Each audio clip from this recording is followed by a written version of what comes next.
Good afternoon. Let me say a few things at the top, and then I will turn to your questions. You just heard directly from the President regarding the context, the current situation, and what the United States is seeking to do in the coming hours and the coming days. Let me offer just a few additional details from the Department of State. The safety and security of U.S. government employees and U.S. citizens overseas is our top priority. All remaining U.S. direct hire embassy personnel, including the ambassador, have relocated to Hamid Karzai International Airport, where they are secure.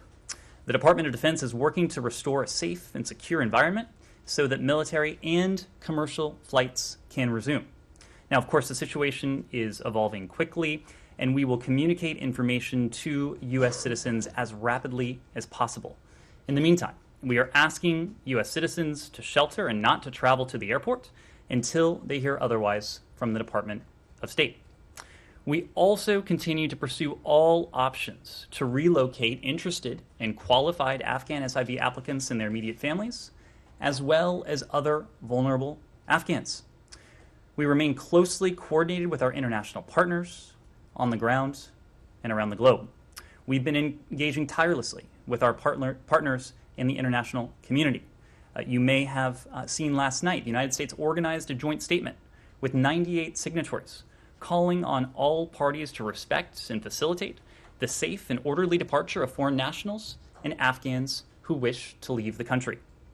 Today, Secretary Blinken spoke with Russian Foreign Minister Lavrov, PRC State Counselor and Foreign Minister Wang Yi, Pakistan Foreign Minister Qureshi, UK Foreign Secretary Raab, NATO Secretary General Stoltenberg, Turkish Foreign Minister Çavuşoğlu, and EU High Representative Josep Borrell. Yesterday, he spoke with Australian Foreign Minister Payne, French Foreign Minister Le Drian, German Foreign Minister Maas, and Norwegian Foreign Minister Søreide. Other senior officials have been making calls to their counterparts as well around the clock. Additionally, the UN Security Council issued a joint press statement earlier today calling for a new government that is united, inclusive, and representative, including with the full and meaningful participation of women. The Council spoke with one voice to underscore that Afghanistan must abide by its international obligations, including to international humanitarian law, and ensure the safety and security of all Afghans and international citizens. The situation will continue to remain fluid in the coming hours and likely in the coming days. Nevertheless, we are operating on multiple fronts and around the clock to protect our people, those who have worked side by side with the United States over the years, and other vulnerable Afghans. Now, before I take your questions, I do want to speak to one additional issue that is of great importance to us, and that is the U.S. response to the earthquake in Haiti. The United States is closely monitoring the situation following a magnitude 7.2 earthquake that struck the southwestern part of the country on August 14th. We offer our deepest condolences to all who suffered the loss of loved ones or saw their homes or businesses destroyed. We are in close contact with Haitian authorities to respond to the earthquake and any requests for assistance.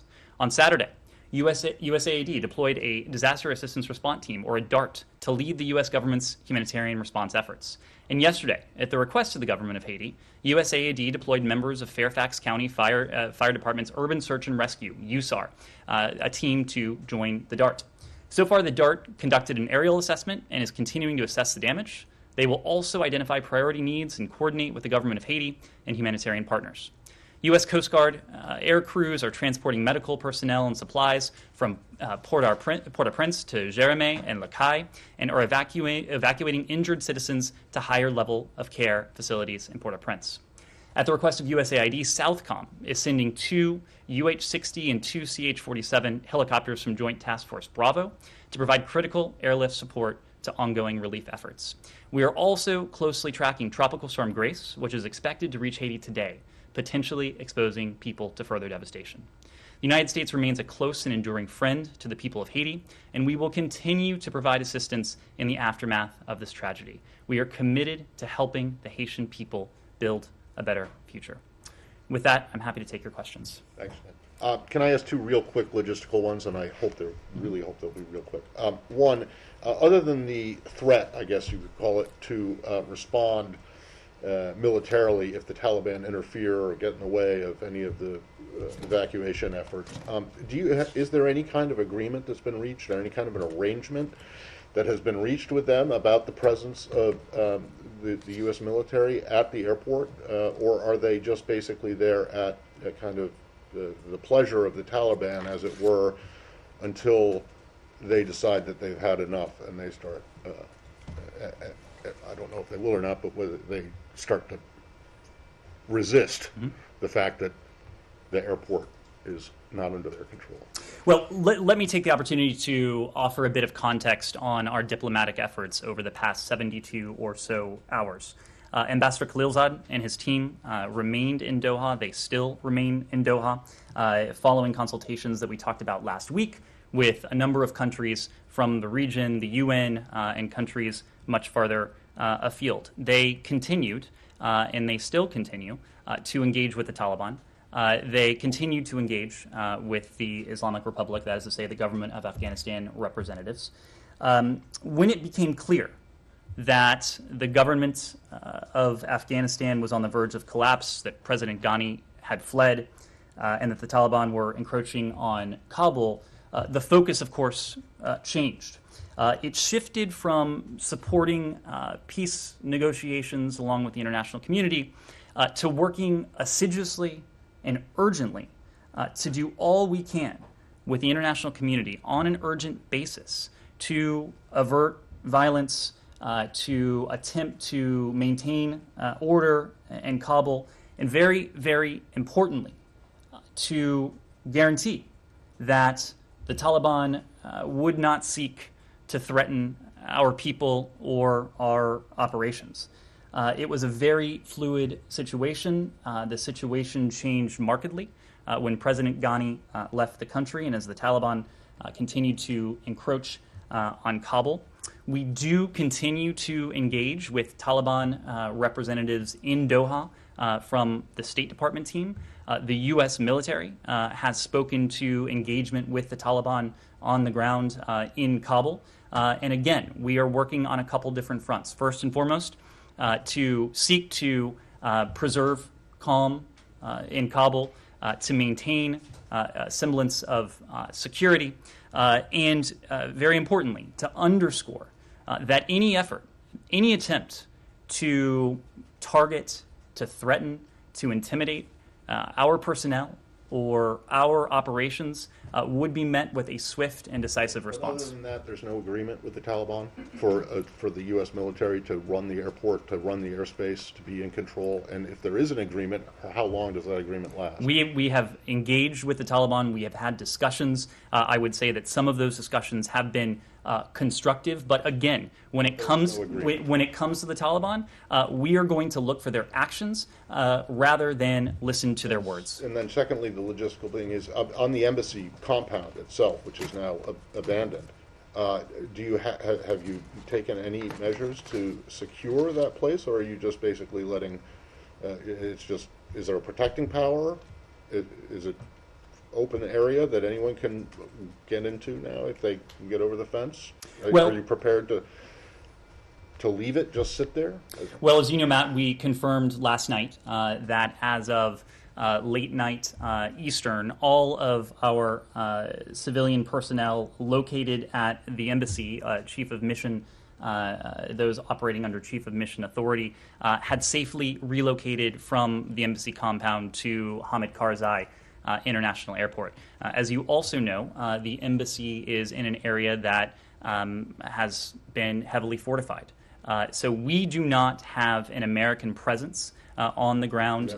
Is there any presence? We do not have an American presence on the ground at the embassy. Our ambassador is and has been at the embassy at the compound, the Hamid Karzai International Airport, since late last night, our time, and that remains the case. Yeah, but there isn't any protecting power. There's nobody there. It's wide open for anyone who wants to go in there. As you know, regardless of whether it's in a built-up, barricaded area or not, you basically just took off and left it. empty. As you know, it is a heavily fortified area. And My last one is that in the Doha Agreement, which the president mentioned several times as having kind of tied his hands, there are 16 times in that agreement where it refers to the Islamic Emirate of Afghanistan, which is not recognized by the United States as a state and is known as the Taliban. 16 times it mentions that. And you've said before that you will not recognize any government or assist any government that comes to power by force. Since the Taliban basically walked in to Kabul and the president fled, are you in a position to say whether or not you might be willing to recognize a government that emerges from this, aside from the UN calls? Well, this is something that we have spoken to before. We have spoken to it before events of recent hours and recent days. Secretary Blinken spoke to this yesterday morning. We are still taking stock of what has transpired over the past 72 hours and the diplomatic and the political implications of that. We are, as you have seen in any number of venues, we are coordinating closely with Afghanistan's neighbors. As we've said, the Secretary, other senior officials in this building, our ambassadors in their respective capitals around the world have engaged governments in the region and much farther afield on an aligned approach to the evolving situation. And you've already started to see some of the fruits of that. I think most notably, and I mentioned this at the outset, you saw the statement that emanated from the UN Security Council. Obviously, the UN Security Council has a permanent set of members, several of whom are among our closest allies in the world, and a couple countries where our interests are rarely aligned. Nevertheless, this document, it is quite strong. It is quite clear. I think it is reflective of the broad consensus that has emerged from the international community about not only our thinking, what the United States may or may not do going forward as we assess ultimately what has come to pass, but what the international community will do. This statement says that the sustainable end to the conflict can only be achieved through an inclusive, just, durable, and realistic political settlement that upholds human rights, including for women, children, and minorities. The Security Council, speaking with one voice, which, as you know, is not always an easy feat, called on all parties to adhere to international norms and standards on human rights and to call for an immediate cease to any abuses in that regard. Ultimately, when it comes to our posture towards any future government in Afghanistan, it will depend upon the actions of that government. It will depend upon the actions of the Taliban. We are watching closely, but as you heard from this UN Security Council statement, and as you've heard from any number of governments that have issued their own unilateral statements, the world is watching closely. The fact is that a future Afghan government that upholds the basic rights of its people, that doesn't harbor terrorists, and that protects the basic rights of its people, including the basic fundamental rights of half of its population, its women and girls, that is a government that we would be able to work with. The converse is also true. We are not going to support a government that does not do that, a government that disregards the rights, the guarantees enshrined in basic documents like the Universal Declaration on Human Rights. That is not a government that the United States would be able to work with. That itself is important. It becomes all the more important when you account for the fact that you have a statement from the UN Security Council that was adopted by all of its members that says exactly that. Andrea. Following up on that, and one other issue as well, social media is just filled with desperate appeals from girls, from women. Taliban going door to door, ripping girls out of their mothers' arms. Women who have been told for 20 years they should get schooling, learn to code, learn to teach, become engineers, become doctors, become lawyers. It's simply heartbreaking. And the question remains, there are Democrats as well as Republicans on the Hill, including veterans of the Afghan War and Iraq wars, saying that there should have been arrangements made months ago, that before the withdrawal was signaled by the date in April, that for months we should have been moving people out. We should have been moving on the evacuation, not only of the special visas, but of other people as well, and that this chaotic vision of people, thousands of people at the airport, climbing onto C-17s as they are rolling down the tarmac was completely avoidable, given the withdrawal. Secondly, let me ask you about a question regarding the President's speech. He said that we can accomplish the mission we accomplished 10 years ago of not only getting, bin Laden, but preventing Afghanistan from becoming a haven for terrorists against the homeland, the original mission of 20 years ago, that we can accomplish this from over the horizon. Intelligence experts, including former Obama DCI, say that's just not true. That once the withdrawal was completed and Bagram dismantled and turned over and now taken over by the Taliban, we don't have eyes on the ground. That we cannot fight terror from over the horizon in a place like Afghanistan, as we perhaps do in other countries. If you could address both of those. Let me take those questions in turn. Let me start with your first question. The images that we've all seen emanating from the international airport in Kabul, HKIA, they are searing, they are painful, they are difficult to see, they are difficult to watch. And I say that on a couple different levels. One, the most basic level, we are all human. We share a common humanity with these Afghans whose desperation, whose fear, whose concern is they wear it on their faces. And so on that level, it is deeply moving to all of us. There's another level, though, that I think is especially relevant to this building. I'm a relative newcomer here. I have spent 7 months here. There are people in this building, hundreds if not more, who have dedicated years and years of their lives to affecting a better life for the people of Afghanistan, including the women and girls. We have foreign service officers who have served multiple tours in Kabul in the 2 decades that the United States has been there. We have many more who have served in functions back here to support that mission.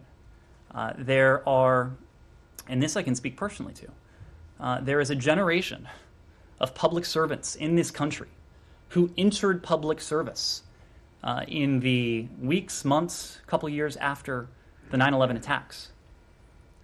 In my case, I was a freshman in college, and I knew on that day, as I climbed to the roof of a dorm here in Washington and watched the smoke rise from the Pentagon, that I wanted to pursue public service. So many of my colleagues have a similar story. It unites us. It unites many of us as public servants. So it's also painful on that level. Right now, what we are doing is a couple things. We are working around the clock, in the first instance, to regain positive control over the airport compound. This is something that our colleagues at the Department of Defense have been working urgently to reestablish for a couple reasons. One, to be able to resume U.S. Military flights, and my colleague John Kirby will be briefing shortly, and he'll be able to give you an update on that. But importantly, this is also a civilian airport. we are seeking to reestablish positive control in order so that commercial travel can also resume, so that many of these Afghans whose images we have seen, whose images have been so searing, will be able to reach safety. In many cases, that will be with a helping hand from the United States government. We have spoken to our efforts on behalf of SIVs, so-called special immigrant visa applicants. You ask why we haven't done more. Let me just offer a bit of context. Through the course of this program, the United States has resettled, brought to their new lives, more than 75,000 Afghans who have, in various ways, assisted the United States government over the years. The Special Immigrant Visa Program provides, well, as it was initially conceived and legislated by Congress, it provides a visa to the United States. When this administration recognized that the security situation was becoming, was quickly evolving, many weeks ago, we launched Operation Allies Refuge. This was something that was never envisioned in any SIV program, including the one we had in Afghanistan or the one we had in Iraq. That is to say, a gargantuan U.S. effort not only to process, adjudicate, and to grant visas to these so-called special immigrants, but to actually bring them to the United States with a massive airlift operation. It's been through that operation that 2,000 Afghans have been able to reach the United States. Most of those Afghans have now been able to start their new lives through resettlement agencies.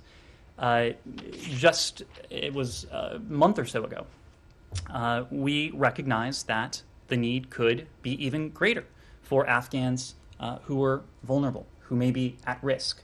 That is precisely why we initiated a so-called Priority 2, P2, refugee status program that went beyond the statutory definitions of who could apply for and be eligible for the SIV program to include those brave Afghans who not only have helped the U.S. government over the years, but have helped the American people. We know that there are other vulnerable Afghans, some for the work they have done, some for the things they have said, some for nothing more than their gender. And we are also working and planning to bring as many as we can to safety. Right now, we are, again, in the process of reestablishing control over the airport. The military has been able to surge resources and will surge additional resources to the theater to allow us to bring on a large scale a number of these Afghans who will be able to start new lives in the United States or who will be able to reach safety elsewhere in the world. We are committed to that. We have been flexible. We have been ambitious in our effort to do just that. You ask a second question about counterterrorism and what this means for our ability to detect and to thwart terrorist plotting. A couple points on that. Number one, the United States has built up the capacity to detect, disrupt terrorist plotting, terrorist networks in ways that were, in some cases, unimaginable prior to 9/11. That is to say, our tactics are effective, they are proven, and they go well beyond what this government would have been and was able to do prior to 9/11.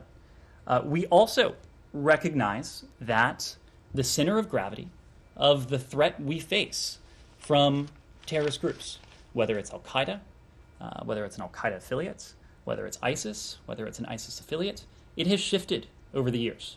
Of course, the center of gravity, the locus of activity, was in Afghanistan on September 11th, 2001. It hasn't been there in years.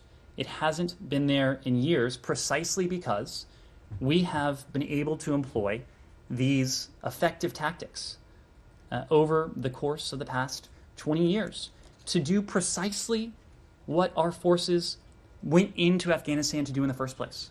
That is to decimate the network that launched, that conceived of, directed and launched the 9/11 attacks, and ensure that they can't regroup on Afghan soil. We are confident.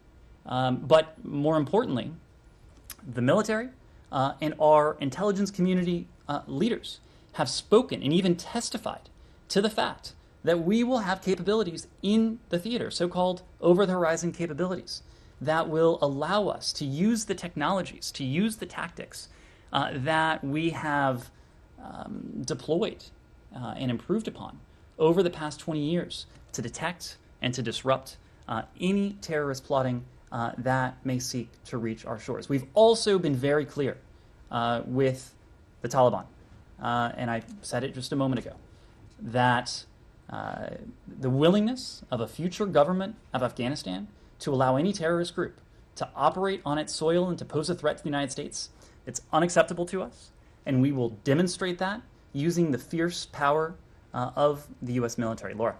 So to follow up on that, and also to let you know, I have kind of 3 buckets of questions. I'll be succinct in asking them. What is the when the United States, when Ambassador Khalilzad talks to the Taliban and says these are the actions we expect the Taliban to adhere to in order to be considered a legitimate government, what is your level of confidence that the Taliban will agree to that, especially when it comes to the fate of women and girls in Afghanistan? So that's question 1. If you want to, I can give you the other ones. Please. Great. Okay. So number 2, I'm curious about, you started off by saying that the State Department is urging, the embassy has urged Americans in Kabul to not come to the airport for evacuation, to shelter in place. But as we've discussed in this room, there are tens of thousands of Americans, probably dual citizens, who are spread across Afghanistan, who have no ability to get to the airport in Kabul in the first place.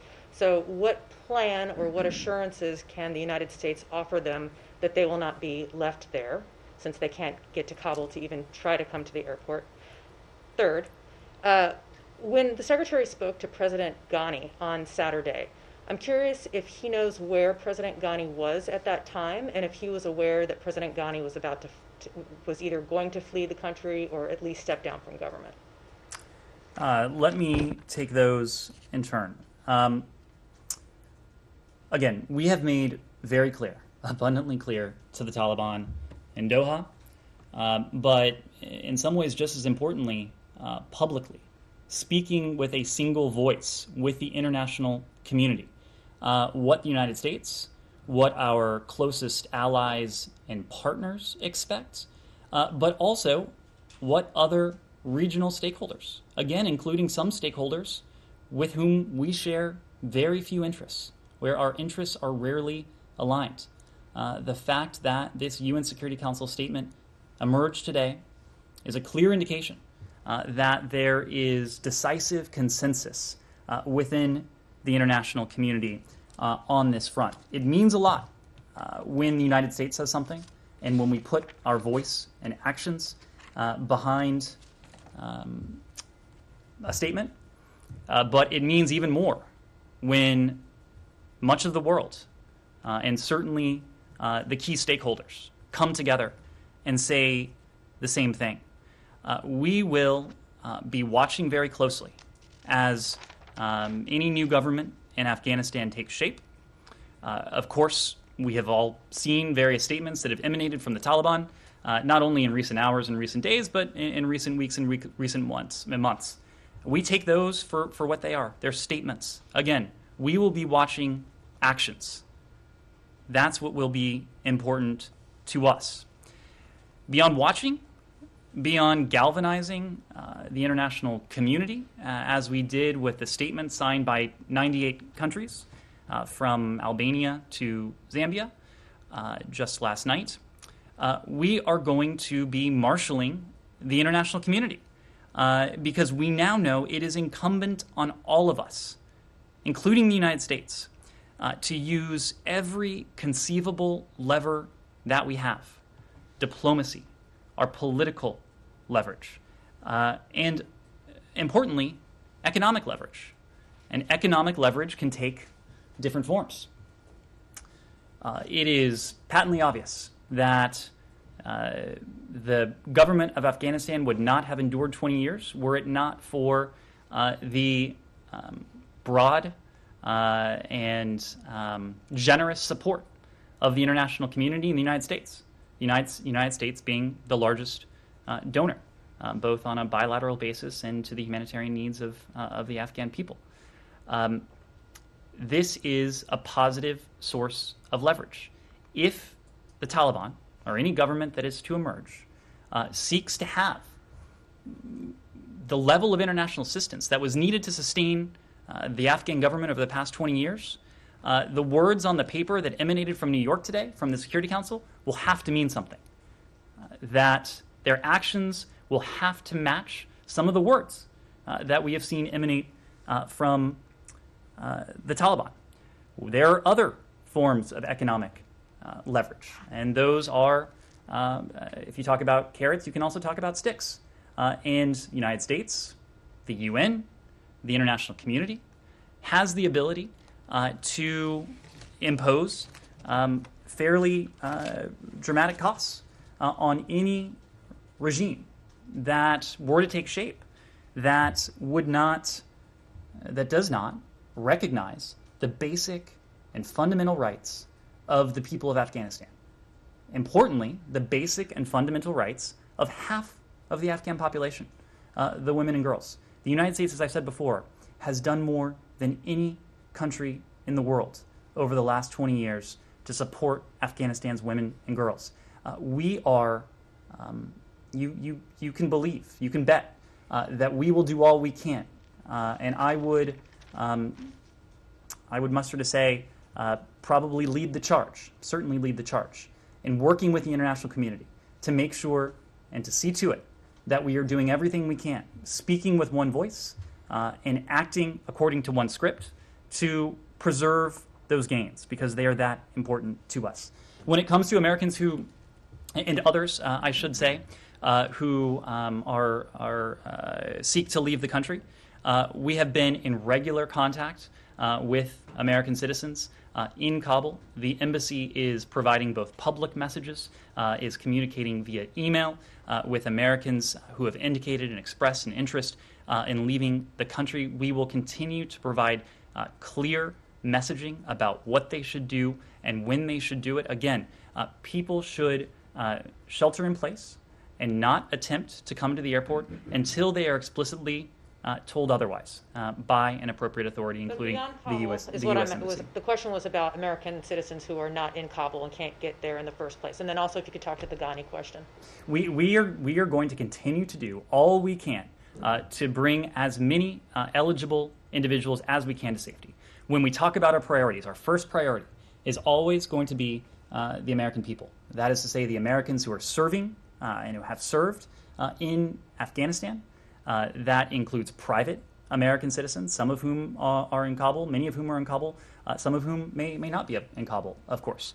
That also includes our locally engaged staff, that is to say Afghan nationals who were working in our embassy compound and who have expressed an interest in relocating. We have talked about SIVs. We have talked about so-called P1, those applying for P1 refugee status and P2 status, and then other vulnerable Afghans, people who may be exposed to risk because of the work they've done or merely because of their gender. Kylie. The Ghani question? The Secretary did have an opportunity to speak to President Ghani on Saturday and late last week. We read out that call. I don't think we have anything additional to offer. He was leaving at the time the call happened? Did the Secretary have any heads up that the President was about to flee the country? It was a very fluid situation. The security situation was evolving very quickly. The political situation was evolving very quickly. We'll leave it to President Ghani to characterize what he may have told the Secretary. We will leave it to him to characterize what he told the Secretary. So no? Please. Is he? There has not been a formal transfer of power. There has not been a formal transfer of power. I guess, who does the United States recognize as the leader of Afghanistan then? So this is something that we are working, again, with the international community. You saw in this statement from the UN a clear consensus emerge that a political settlement will be in everyone's interests, that a political settlement will be best positioned to achieve what it is manifestly in our collective interest. And by our, I mean the United States, I mean that of our allies and partners, but also importantly, probably most importantly, the interests of the people of Afghanistan. A political settlement is what we are still pushing for. We are not doing this alone. We are working in close collaboration with the international community. All throughout this process, together with the UN and our international partners, we have been supporting the Afghans in their intra-Afghan dialogue. That intra-Afghan dialogue remains ongoing. The Taliban continues to be represented in Doha. Representatives from the government of Afghanistan continue to be represented in Doha. And just logistical questions about the SIVs. How many SIVs will the U.S. aim to relocate to the United States? And how many of those SIVs will the U.S. relocate before leaving the airport? So we are going to maintain a diplomatic presence in Kabul for as long as it is safe and responsible for us to do so. You've heard from this president, you heard from him today, that his top priority is the safety and the security of the American people. And so we will seek to maintain a presence on the ground right now at the Hamid Karzai International Airport for as long as it is safe to do so. As I said before, DoD is working urgently around the clock to reestablish positive control over the airport so that both U.S. mil aircraft and commercial aircraft can land and take off.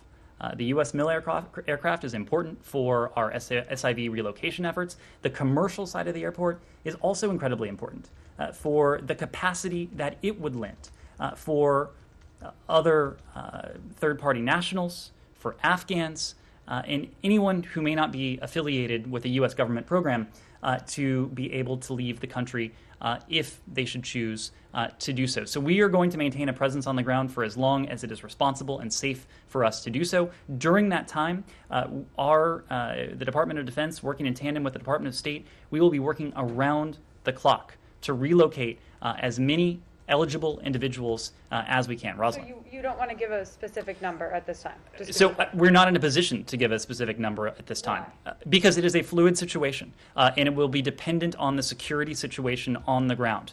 The forcing function here, the guiding principle, will be the safety and security of our people. As long as we deem that our public servants serving at HKIA are safe and secure, we will be engaged in an ambitious and an aggressive and around-the-clock effort to relocate as many individuals as we possibly can. Rosalind. I want to follow on that.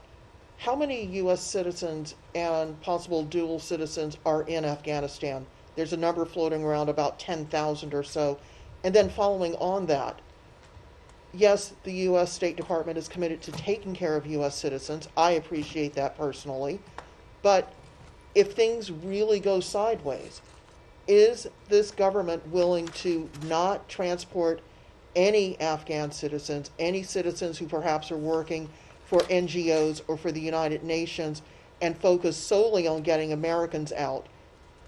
Should people be getting their hopes up, I guess is what I'm asking. One, on the question of how many U.S. citizens may be in Afghanistan, it is not a tally that we keep in the context of Afghanistan or any other country. We have files. The embassy has been in touch with many of these individuals, but it is not a figure that is readily available to us precisely for the reason that you mentioned. It is incumbent on Americans in any given country to reach out to the embassy, to notify the embassy of their presence. There are many dual nationals who are also part of the equation as well. So we're just not in a position to give a firm figure. When it comes to our relocation efforts, again, we are going to be guided by one criterion, and that is the safety and security of the American people. As long as the U.S. government, calling on all the information at our disposal, deems that it is safe for Americans to remain and to be operating on the airport compound, we are going to be engaged in this ambitious, in this aggressive, in this around-the-clock effort to relocate as many individuals as we possibly can. One I'll more. take a One couple more. final questions. Nick Kristof, the New York Times columnist, said basically every person who ever cooperated with the U.S. in any form or fashion over the last 20 years, the U.S. should just round everyone up, get them out of harm's way, and then figure out the visa situation later. Is that an outside possibility? Well, that's a generalization, obviously, but it is not that dissimilar from what we are engaged in. As I said before, there are several different classes of individuals. We are, on an urgent basis, making preparations to relocate. In the case of SIVs, that has been in process for some time now. In terms of other individuals, some 1,600 individuals, not including the 2,000 SIVs, have been airlifted out of Afghanistan on U.S. military aircraft in recent days. We are, of course, prioritizing American citizens. We are, of course, first and foremost, Americans who had been serving at our embassy, who are departing the country, private American citizens, SIV holders, P1, P2 applicants, as well as other vulnerable Afghans. We have stood up a task force here at Maine State. It is operating 24/7. It is coordinating the department's planning, management, logistics related to this rather large, rather complex, and undeniably urgent operation. There are Acting Assistant Secretary Dean Thompson, the Acting Assistant Secretary of our Bureau of South and Central Asia, is heading that task force. There are multiple subcomponents of that task force. They are all being led by senior department officials. The various lines of effort include SIV relocation, logistics, embassy staff, U.S. citizens, Afghans at risk. This is, again, an ambitious, aggressive effort to bring to safety as many individuals who might be interested in doing so for as long as we can. Will. Yeah, does that 1,600 include American embassy personnel? Have any of those left? How many of those are at Hamid Karzai Airport? And are there other U.S. personnel who don't respond, don't up to the chief of mission, who are not at the airport but at other parts of the city? Just wondering for kind of a breakdown, as best as you know it, or as of a given time, how many American personnel are at the airport, how many have left, how many might still be in the city? As you know, whether the context is Afghanistan or whether the context is a less challenging, less complex security environment, we typically don't offer breakdowns like that. As we said last night, all of the Americans under Chief of Mission Authority who had been operating at the embassy had been safely relocated to Hamid Karzai International Airport. It is also worth noting that our efforts to reduce the civilian footprint of our embassy, they did not start last week or the week before or even last month. April 27th, the U.S. Embassy went on ordered departure. Since April 27th, we have conducted several drawdowns to responsibly reduce the size of our civilian footprint. So the size of our embassy prior to that ordered departure was much larger, certainly larger than it was a week or two ago. So this has been a What was the phase. size of that? Again, we don't offer numbers when it comes to this, but Transparency. it has been a phased and deliberate drawdown of U.S. personnel. I know my colleague at the Pentagon is going to be briefing, so I'm going to cede he has started. So I will cede the floor to him. Thank you all very much. We'll see you tomorrow. Hey, Ned, on that number, so does that mean 3,600 total are out, 2,000 SIVs and families, and then the 1,600 you just mentioned? Right. So 3,600